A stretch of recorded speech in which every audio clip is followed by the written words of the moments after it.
Chipotle taking the heat after the fast casual chain shuttered a location in Augusta, Maine. That store was the chain's first to petition for a union, and in a statement, the group said the store was closed due to inadequate staffing, saying it had been harder to find managers to lead the restaurant. And Akiko, very similar to the story that we discussed on yesterday's show about Starbucks, right, where you had the company closing some stores. They said it was due to security reasons, but I guess the reaction appears to be, at least from these kind of large chain restaurants, to just close the store instead of playing ball.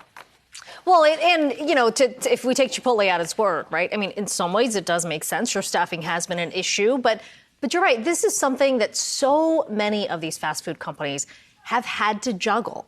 I mean, on the one hand, you believe that there are issues in terms of having to be able to run all this in such a tight labor market. At the same time, there is a tension that's happening between the employees and the employer. And so many of these companies are having to, figure out how to deal with that at a time when their costs are already going up. Yeah, and I think I kind of wonder also to what degree this maybe changes the corporate strategy for, locations as well. I mean, Chipotle and Starbucks are two of the largest consumer names that we've seen. And even in New York City, and again, I don't want to use New York City as an anecdote for the whole country, but there's a lot of areas where I'm like, do we really need a Starbucks on one side of the street and then another one on the other side of the street? Chipotle is almost as ubiquitous as well. And I wonder if maybe some of these large companies, again, it's not happening en masse yet, but will start to use this as a crux or a trigger for them to say, we're actually going to consolidate a lot of our locations, especially if we do go into a recession in the next few months. So you're saying the union factor may not necessarily be the case? Well, I think it's one factor, right?